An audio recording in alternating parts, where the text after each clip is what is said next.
You're right. magazine only. Speaking of which, I can tell you're very passionate, and I just hit the record button, okay? Because perhaps you're going to say something, and we may very well embed part of this in there. Now, having talked about Germany, my favorite show is Light and Building. And I worked very hard. Edison Report was the only US sponsor of Light and Building.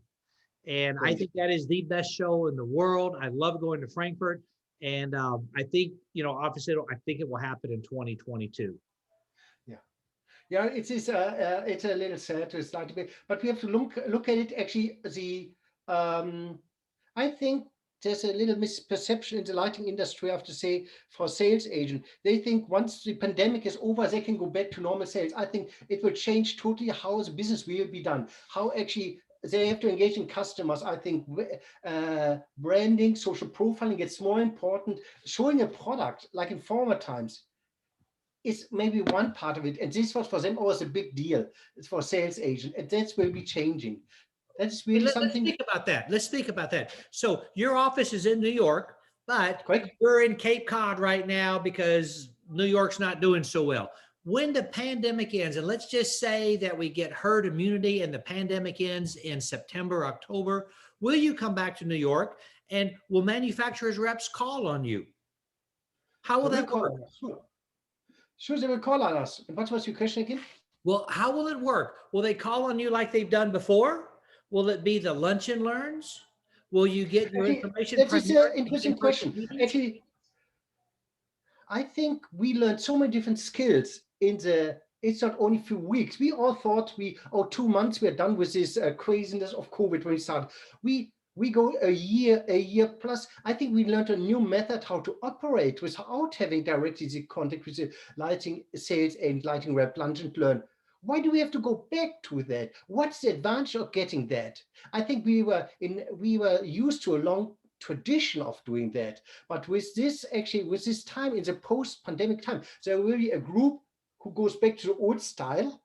But I think a lot of it's a new generation is emerging who is not even used to have the lunch and learn, and they are not so familiar with it anyway. And so I think it becomes a bigger gap actually between the traditional way of going to business, lunch and learn, these things, and actually a newer model like actually branding, Instagram, actually finding information. Sales agents often want to hand over the catalog because it's a textile element. That's who we are. That's a magazine, and you flip through the magazine. Nowadays, my designers. We have a library in New York, but I asked them, go to the library. They do it online. Actually, it was always showing me they were not so used to it. That's not their forward to go online. I think it becomes more and more an element that actually sales and have to relearn their tools how to communicate products. I think there's too long stuck in a certain world. There will be one moment when they look at it as the last, how the product is performing on a tabletop, but it's not anymore. I have to get in front of the client to make the sales. I think they have to re-evaluate that. And I think we're stuck a little bit in a world from, this is how business is being done. In New York, a lot of light designers, that's clear. But I think maybe events like networking events becoming more important. Maybe because that is something for where opinions are being shaped and formed. When you went to Light and Building, you went there because of the interesting marketplace, interesting perspectives you heard, and maybe that is more important for my decision-making process. And when I talk to other our colleagues of mine, so that's something what I'm looking for, because I don't need when I come back. Let's catch up with lunch and learn. Let's get every week 4 lunch and learns in. Free lunch. That's not the point anymore. We couldn't go this without. And quite honest. We get a linear product of A, B, C, D, E. There are so many linear products which can do tunable, but human centered. What is the difference? Everyone is polite. That's not the point. How can a manufacturer add value? And that is the next point. Actually, these products are very competitive. Right. They're all making afterwards. The Chinese manufacturer coming. How is that different? So manufacturers have to think about how can they add value by service, for example. It's not always to sell the product, but be a qualified dialogue partner. That, for example, emergency lighting is incorporated in the luminaire design and Title 24 or wherever. There's so many things which can be done. Actually, we have to get away that The lighting designs have to understand we are integrator, technology integrator now, with actually all the controls, all the biophilic elements. It's not the lighting hardware anymore. And a product alone is not enough. So that's where I come from with lighting, from a little bit more from a point of view of, I really respect the lighting industry. Let me show you something. I put something out. I had the feeling this was, let me see. Let me see. You want to share screen? You want me to share? I share screen. Yeah, I share screen. Let me I want to see. share screen with you, so you can share your screen. But actually, it is not. I only show you this, but it was not intended for publication. We can see what can be published. Yeah. So it's only to show you something a little bit different. We did actually a product design with a manufacturer. It's only a few slides. We really, why we do something. We really think about how is a good product design. We are not artists. Let's go to next slide. Let me go to next slide. Wait a minute. I show you that. Actually, the manufacturers always they have two spheres. They have the engineering part, the logical mind, that's really cool. They have this down, but all products are performing, they're IP rated and so on, but they don't have the emotional part down. I agree with that. It's not only that they have a glossy brochure, it's a corporate identity, corporate appearance, and that the product is perceived well, that it feels well. That's some things manufacturers don't do well. So we designed a product. Here's a collaboration process. When you see typically these ugly streetlights, they're typical functional streetlights, $65. Yeah, you know, these duck headlights. We designed we designed a light, also one for at the same budget. What we did, we moved the components. We moved the components strategically over that we can shape a luminaire like a car body in 3 dimensions. That's what we did on this luminaire. And this was only possible because we spoke to the manufacturers. Wow, that's nice. We actually discussed with the manufacturer how many minutes it takes to install the components inside. So they really came down in the pricing that it looks really like a nice car body. And manufacturers, when they shape a light, they have one radius. We have different radiuses, like a car body. And this light is only $65. That is actually something actually unique, that good design doesn't have to come at the expensive price. What I called it, don't quote me exactly, I said it's like Target. They have nice things at a good budget. Okay, like Martha Stewart or Target.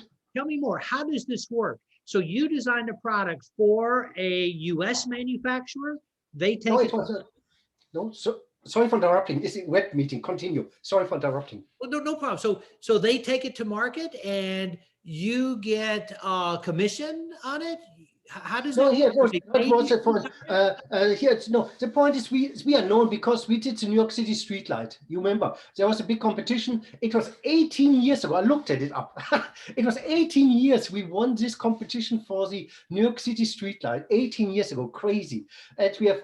Everybody was laughing about this LED street at the time was so new. So actually, this was already that we thought about new technology at the very beginning of the age of LED, and we did this. And then actually, manufacturer comes to us from different manufacturer come to us and ask us, well, can you design maybe something like this? What would be good product? And we don't design it how we feel about it. We make market research. We see what's needed on the market, not what we need. We speak to our colleague, we see what's not working, where we get frustrated. And that's actually how we designed the luminaire. This luminaire was actually designed with understanding of Bauhaus. Actually, Bauhaus is the clean lines. It should be classical, should be nice for something like a concert hall for Disney, should be nice for a very straight line. So we have different models how we are working, but we were then engaged by a manufacturer and they asked us, can you give us a design job? We are like working like product designers. But that's something we also do. Actually, this was actually something specifically on the Canadian Parliament. We look for products if they're already available. The star fixture. You designed the star fixture, correct? Yes, all the fixtures. Yeah, we designed the fixtures at the. We designed the fixture in the debating chamber. We designed all these luminaires. In the entire all luminaires on the Parliament are actually custom fixture. They are not existing. I can show you something. Maybe it's a nice evolution. I can show you a little bit background. It's only to give you a little bit background so you can understand where we came from with this design. So let me show you that. So actually, let me show you. We did actually mock up with the clients. And we analyze what are the needs of the client. I'm sitting here with the client, and we had mock up of the. This is the same room as the committee room, yeah. And we discussed actually what is too glaring, what is too fuzzy, because there's experience values. It's not by numbers. So we did discuss with the client these kind of elements. We heard them, how they want to install it. What are the aiming angles? Of course, this was important. I think I want to go to debating here. Originally, we had actually lines, actually like points in the columns, but actually the client said they want something more easy, maintenance friendly. So this was the original design. We updated this to linear lines in the debating chamber. You have seen these elements. And then we analyzed it. Actually, if we have these lines, we calculate everything, of course. This is all the custom luminaire design. When we have these lines in, we relocated the lights into a different position, and you can see the original design had more points of maintaining the lights. The new location, the final, is more simplified. The point is, we have really, there was a statement in the British Standard, it says, a project which not maintained well looks like nobody cares about it. These lights have to be easy maintainable. Although they're LEDs, something might happen. So that's the reason we really look at it, how we can simplify this whole process. And then actually you can see how they were installed, and actually this is a light in the debating chamber. And you can see how they build up this light engine. The light engine is doubled, and then how we put an envelope design around the light engine. You see, we shape the entire luminaire. That's actually what this luminaire was afterwards about, and how it's executed. So it was a complete custom luminaire. Same for this light. This was a modified, and the star was also. I don't have to go with lighting calculations. Gets a little too far. But the star luminaire was actually. Oh, that's a nice thing with the star luminaire. Why we did this? The star luminaire was actually the following. The star luminaire was actually the following. That actually we had actually the point sources, and it was too harsh. We want to have something softer. So the star was actually softening the lighting in the faces, and that was actually. And it has also cultural context. What we say about the design for project, now I'm talking about project before I talk product. Project, we say there's a cultural context for each project. Who is the architect who's designing it, and who has the project located? The architect, when we do design, you should notice it's an OVI design. That's important to us. When we look at the project, should be really designed, it belongs to the project. So the shape was actually an abstract version of the acorn leaf. And that was the star. This was a star leaf. And it was a metaphorical element where to find a shape which goes with the language of Canada. Okay, acorn leaf is what the star is. Got it. Correct. Okay, so it does tie together very nice. It is technical, of course. Technical works, it's tunable and all dimmable. Was that an Urco fixture? Who built the fixture for you? Meister? This was not Hofmeister, not Urco. It was Trilux. Okay, we know Trilux. Okay, good. They're European. Yes. Well, it's a beautiful fixture. Okay, so what do we want to do? Do we want to discuss that one? Is that the one you want us to focus on? I'm open for it. I only did a little side discussion about product design because I thought I saw your magazine and I thought it was interesting. Let's talk about Westblock. I'm good with that. That's a good project to discuss. Okay, and then Nick can send me some high resolution pictures afterwards, right? Yes, of course. Sorry, I have to. Yes, absolutely. We can organize that. Okay, because we'll take care of this. For the IES Lumen Award, we had high res pictures and they look great. And then I think what Nick sent me earlier were the renderings. Yeah, actually, we should talk maybe after this meeting a little bit about it. Actually, what is how do you qualify a good picture? And I have to go on the hunt for that. Here's what I want to learn that from you. No, I don't know, Enrique. I like to write about content. I want my articles to be very meaningful and impactful. But then when we talk to people, we find they're just kind of flipping through the magazine and they're looking at the nice pictures. The comments we get, if we get 10 comments, one of them will say how great an article was, and the other 9 will say how great looking the magazine is, the layout. And so that tells me that the look is very, very important. Yeah. And that's why we want pictures that you can just glance at and say, wow, like Eisenhower we did and some other ones. I thought it was very nice. And with the Parliament, you have to read the story to understand, well, it's a 9-foot ceiling and we've got to have high definition TV. And that's why you chose what you did. And I think you said they're 4,000K, but in the pictures, they almost look 5,000 and 6,000K. you don't really get a warmth from it. And that's why I'd like to look at all of the pictures and see if there are some really great ones. We can look around for that. I think should be not a problem. Okay, let me take a look at it. What's a good way to do that? I have here some slides. Actually, let me see if I should share that here. What would you suggest here right now? Well, shall I pull up some of the pictures which are sent to you? Is that the right way to do it? What do you think no, I've got those pictures. Yeah. Do you have other pictures, the ones that you submitted to IES? I have it on the server. I have to pull it down and get it in here. It takes me well, that's fine. We won't do that. We won't do that now. We won't do that now. But when we finish, email those pictures to me or send me a link to them if they're too big to email. It will no problem to get these pictures. I'm happy to do that. Yes. Okay. Well, now tell me more about the job. I know 4,000 Kelvin. I know 9-foot ceilings. I know high definition TV. That's really all I know about it. Yeah, actually, I sent you a little video, and I'm not sure this was embedded in the. Let me pull this up quickly. I did see the point-by-point calcs on the video. Yeah. Okay. Yeah.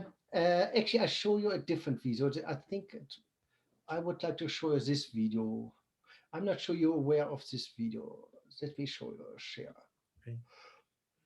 I was reading over the article. It's actually, and the point actually, that's a nice moment to stop here. Wait a minute, I have to stop this here. Oops, why does my mouse move around? Let me go here.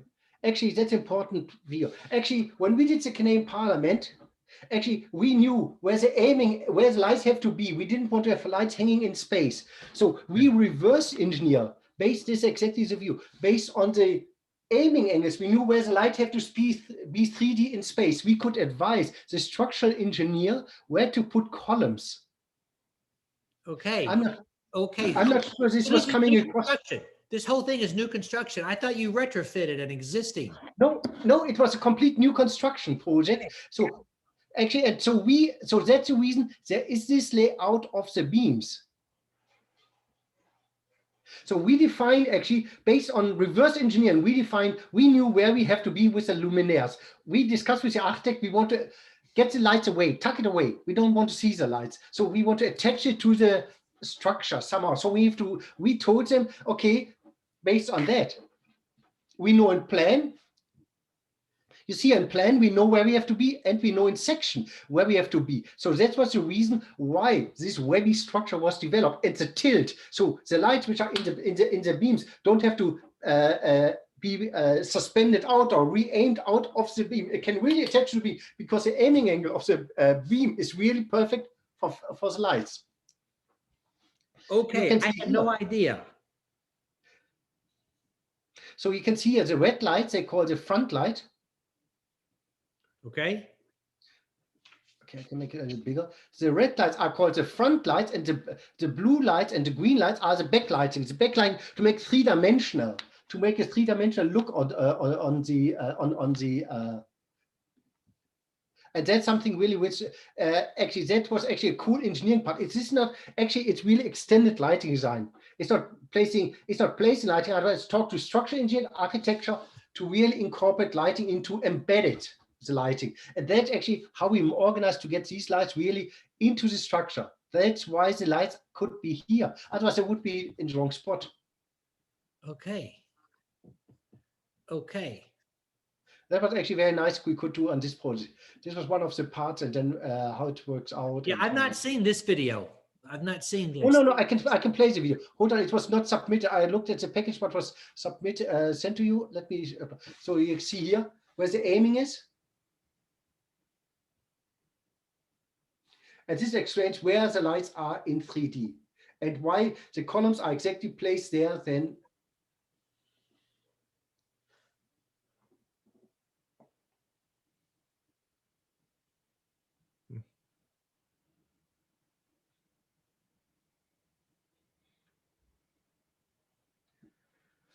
So this was actually, I sent you in the email the video of the committee room, and this was actually a little bit a different story. Okay. Okay. I really like that. And maybe something for you to embed a video into the article. Yes. I don't mind. Yes, I think we would. I think we would embed that. And then we would need the description explaining about the red being the front, the blue and the green being. Yes, the of course we can do that. 3D. Actually, the point for us is important. For us lighting designers is actually when you're in a space, you shouldn't notice it's a TV studio. It's a TV studio, but it should feel really like in a courtyard. And that's really important. It should be timeless and elegant. And it's very hard to judge. The client was really fascinated by these big LED panels. They like the big surface mounted luminaires, and it was too bright for us. And so we have to explain to them what's a proper brilliance and what is glare for them. So we have to make mock-up because you cannot get this out of a code. And this is not, you cannot capture it because so much personal driven by personal taste. So that's something which was really important to us. And that's when we did mock-up and listen to the client, understand their needs. How is the client, how is this space being used? Okay, let's talk about the client. The client is the government of Canada. Yes. Correct? Okay. Yeah, actually, I can say yes, correct, but there are different bodies of the government who are actually engaging us. There are, I think, 4 or 5 different bodies who comprise the client. There's the government of Canada. There's a representative for the Prime Minister. Has only a representative in this committee. It's like a committee. It's a group of. So that makes it more difficult because you've really got 4 or 5 different groups you've got to keep happy, and that makes it very difficult. And then we have Historic Canada. The Historic Preservation Agency. Okay. So actually the point is we have to, and that's when we make report and explain our design logic and that everyone can give comments, but on the end we have to be careful that it cannot be designed by committee either because. Right, I get that. How long did it take to design? Over 10 years. It was like, I don't know how many years, like 12 years maybe at the end.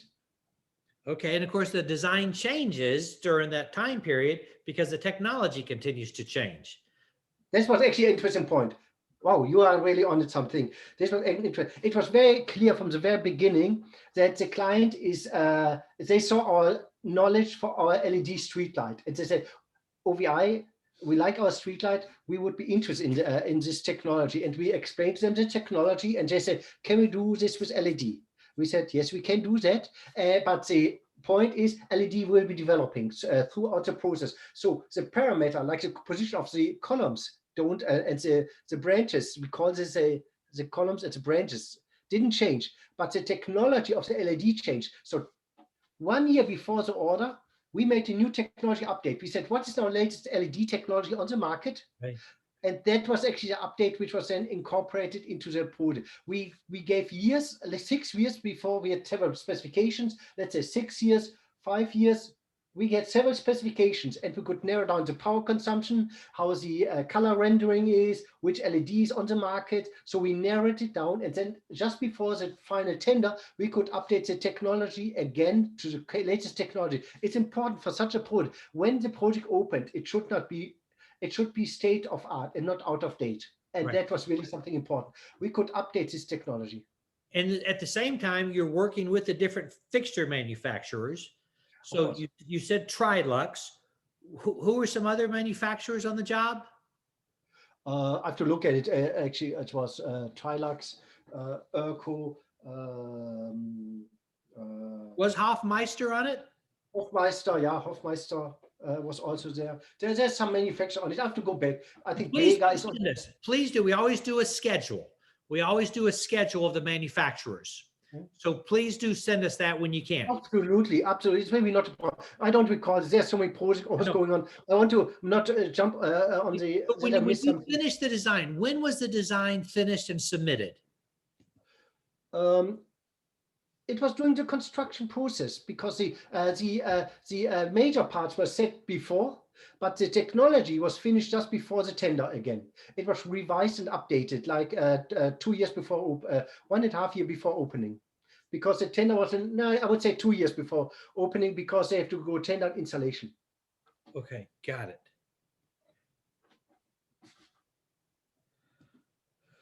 Okay, what else would our audience need to know about this job?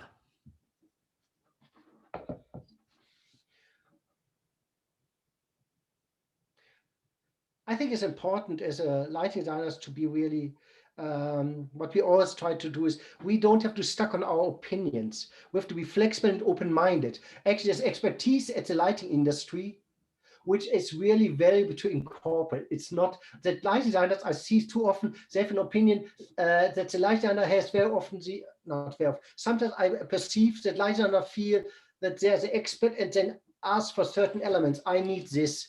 Actually, that's not how I think it's important to engage in a meaningful dialogue. Say, you describe the problem, what you have, and the challenges, and then hear the experts out.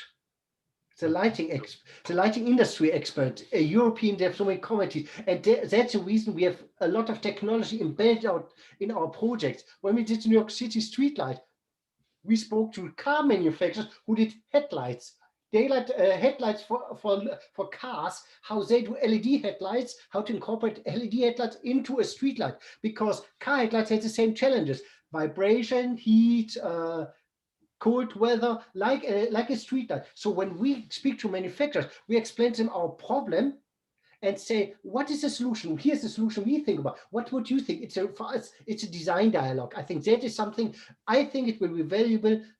We have to shape our understanding more and more. I think it will be valuable to have more discussions about that. I need this time out. My wife's telling me something. You have to leave at 4:30? Oh. You're going at 4:30. Okay. Okay. Enrique, I got 5 more minutes. Perfect. I got 5 more minutes. Okay. I get that. That's great about the auto and the LEDs. I had never thought of that. That's great. Randy, maybe I looked at your magazine. Maybe that's a different aspect of a different article to talk about. Actually, a meaningful dialogue between manufacturers. Right. And actually, it's not always that we specify products. We should be the dialogue partner and develop more technology. I could see one of your articles said, who was this from? The challenge of circadian lighting. Actually, the point is they were writing about it. Actually, human-centered lighting is experience. You cannot write. I saw that. And actually, it's important. We show a lot of visuals, how color temperature is changing to make an experience to our clients. And engineers and manufacturers are giving you numbers. Clients don't understand numbers. We have to show them that. That is something where manufacturers don't connect to the right language. Okay, I understand that. I think that's the reason I was looking at your magazine. Oh, that's a nice magazine. What is the next step of it? That's what I was looking at your magazine when I was looking at it. Well, and maybe you help me. Maybe you help me. I'm happy. I'm open-minded. Randy, that's a parliament, but I thought actually it's valuable. I'm happy that you have a magazine. Seriously, I didn't know about it. I was thankful that you reached that we could make contact with you, because actually I'm thankful for this dialogue. It's really, it's really very nice. Actually, I don't want to hold you off too long. Thank you for making time. And I'm happy to, can we make another tea time? Have another tea time sometime later when it's not such a stressful time? And yes. Actually maybe continue this dialogue. Yes, we can. So right now what you're going to do, you're going to send me the pictures and you're going to send me the fixture schedule. Meantime, I'm going to start writing an article based on our discussion. And then I will email the draft to you and you take a look at it and you make sure that I've captured all the right points we want. And then if not, you can add to it. And then we can have another dialogue later on about some other subjects. Okay? Thank you. This was a real treat for me. All right. Say hi to your wife. We make it in time. I'm German. We stop now. Yes. Happy